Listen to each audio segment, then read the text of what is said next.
I'm Ashley, enjoying the tranquil life alongside my husband, John. Yet there's a recurring issue. My brother's wife, Rachel. Together, they have a 3-year-old daughter named Aydah, our cherished niece, adored by both John and me. While it's enjoyable to have Aydah visit occasionally, Rachel seems to bring her over almost every week. Ashley, could you look after Aydah this week?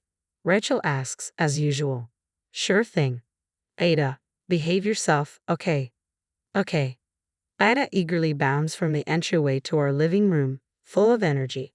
Assuming John, who's lounging there, will take care of her, I steel myself to speak with Rachel. John and I adore Aydah, but having her over every week is becoming a bit overwhelming. Even though we work from home, I'm an illustrator and John is a programmer. We're both freelancers. As freelancers, we have the flexibility to adjust our schedules based on our workload, but it's challenging to juggle childcare during busy periods. However, ensuring our niece's safety is our top priority, so I find myself multitasking, working on my tablet while keeping a watchful eye on her. I feel guilty for voicing my concerns to Rachel, my brother's wife, fearing it might strain their relationship, but the burden has become too heavy to bear.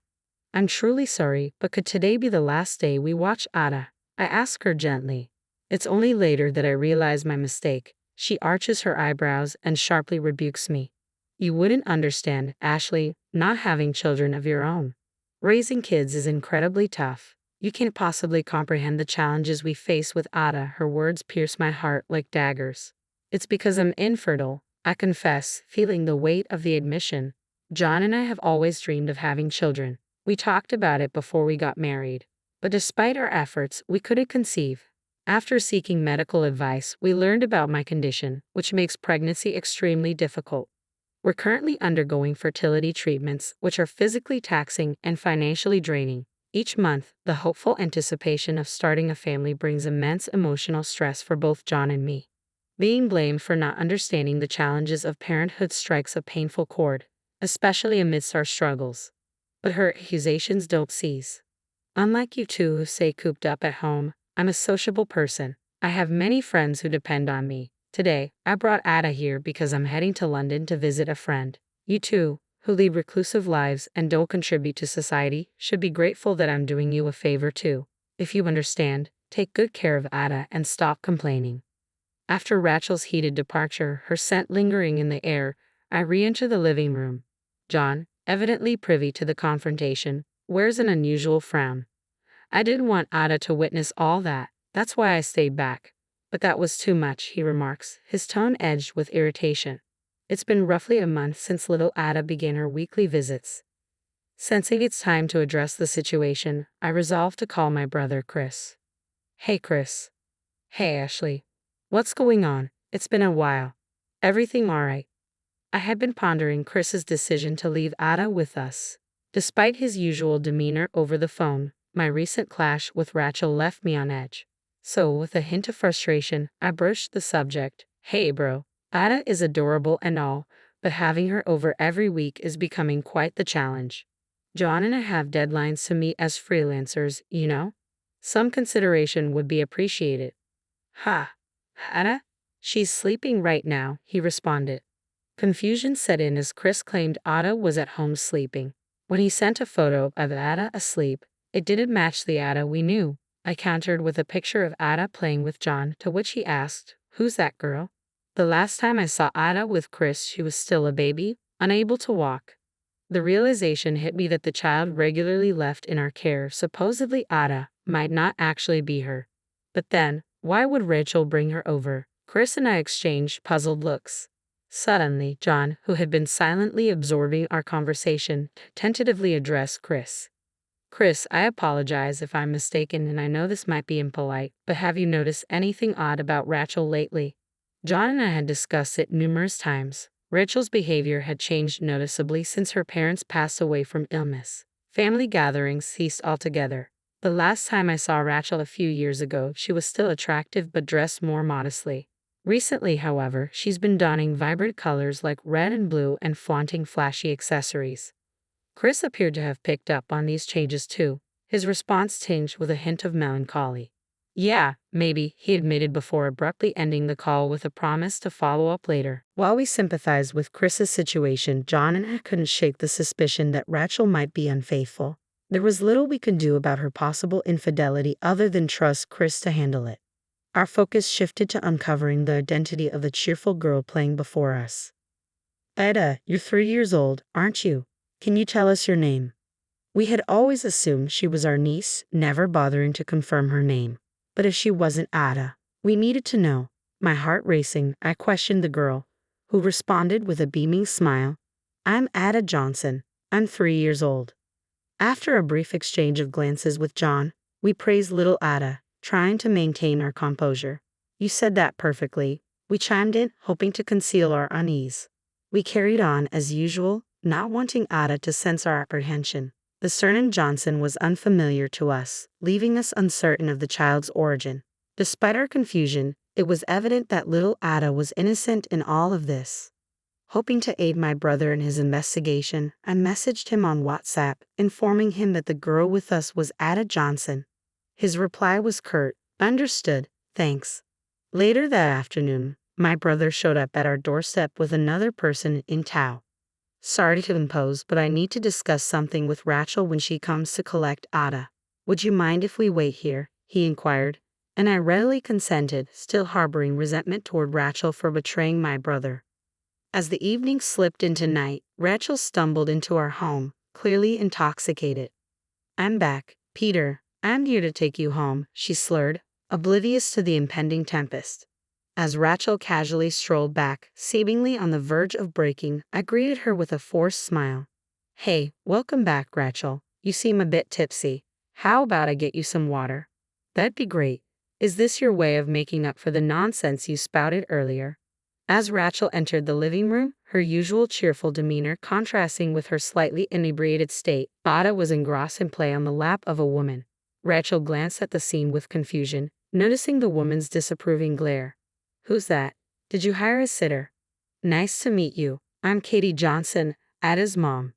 What? Rachel's surprise was so profound she couldn't even grasp the glass of water I offered, stumbling backward until she collided with a corner and tumbled to the floor. I watched her sprawled there, offering no assistance, when my brother's voice echoed from the entrance. I've brought him. Why is Chris here too? Rachel, still on the floor, exclaimed as my brother ushered in a man with flamboyantly colored hair. Rachel blanched at the sight of the man, and he paled upon seeing Katie. My brother directed Rachel and the unfamiliar man to sit beside each other. Though unbidden, they both attempted to straighten up, but their posture remained uneasy, their eyes darting about with evident unease. Because it wasn't suitable to subject a child to such a tense situation, John, who had been entertaining Aydah in the adjacent room, whisked her away. With everyone assembled, my brother assumed command, fixing his gaze on Rachel and the man. I never thought my close friend would betray me with my wife. Isn't that right? No? No. An acquaintance from Chris's high school years still kept in touch and occasionally visited Chris's home. Chris had always felt uneasy about the way Noah looked at Rachel. I always figured if Rachel was going to stray, it'd be with you. But to find out it's actually you, and you have the nerve to leave your own kid with my sister and her husband. What the hell, man? Chris, once a notorious troublemaker in their small Nebraska town, had since settled into a corporate job, but his confrontational side resurfaced when he faced Noah. At Chris's chilling accusation, Noah let out a pitiful scream. Oh no, he replied in a trembling voice before continuing. It was Rachel who initiated everything. She sought me out at my salon, specifically asking for me. She confessed she had feelings for me. You can't just put this all on me. You were just as involved. You two morons. The first thing you need to do is apologize. Chris's words prompted Rachel and Noah to start apologizing, or so I assumed. However, it became clear that Noah, who could calmly leave his daughter with strangers, wasn't operating on a normal wavelength. Noah, pointing at the tearful Katie, raised his voice. It's all her fault. She barely pays attention to me, so I felt lonely and cheated. If anyone's to blame, it's Katie. Don't you dare deflect. Katie's sudden outburst startled Noah. When Chris brought her closer, she exuded quiet elegance. I never imagined my husband would entrust Aydah to strangers while I'm at work. I'm deeply sorry. The usually humble Katie's fury was palpable. What do you mean you cheated because you felt lonely? Have you no self-control? And leaving Aydah with strangers. Why would you do such a thing? Katie's frustration was evident, and it's because Rachel mentioned her sister-in-law and her husband are childless with nothing but time on their hands. So they're a convenient option, right? But we may not have kids, but we work from home. We're not babysitters. I told Rachel this morning. We're struggling. We never imagined you were using us to care for your mistress's child as if it were your own. But is that okay? Maybe I'll be blamed for cheating, but I've just shown a childless couple what it's like to have kids. What? The voice that escaped, resonating deep like Chris's, drew my attention to Rachel, who bore a striking resemblance to her partner. She uttered a pitiful, "Oh no," before erupting. "This is none of your business, adults. We've been struggling to conceive. You were aware of that, weren't you? Your constant insensitive remarks have been infuriating. But I tolerated them because you're Chris's wife. Not anymore. Let me make it clear, you're incredibly rude. Bringing a stranger's child into our home without permission, and your garish makeup that doesn't suit your age, your overpowering perfume." When I finally voiced my long-held thoughts, Rachel flushed crimson, realizing she had no ground left to stand on. She bit her lip, remaining silent. Following that, Chris and Katie delivered a thorough scolding to Rachel and Noah.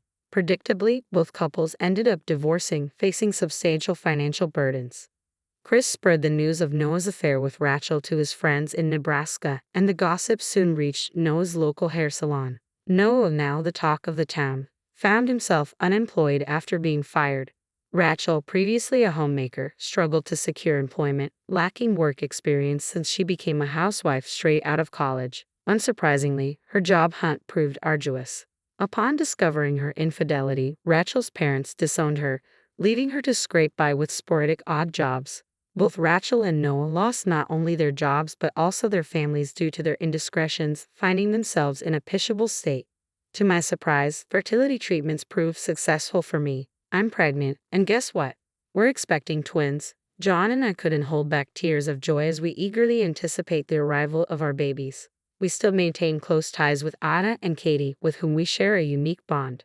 Aydah and Aydah get along famously, often playing joyfully together. They even lovingly touch my belly, addressing the babies with, "Let's play together once you're born," which melts my heart. Despite my brother Chris and Katie being betrayed by their partners, they've committed to raising their children as single parents. John and I stand ready to assist in any way necessary. The four of us, John, Chris, Katie, and myself, have made a pact to collaborate in raising our niece Aydah and the twins on the way, forging a resilient bond between us.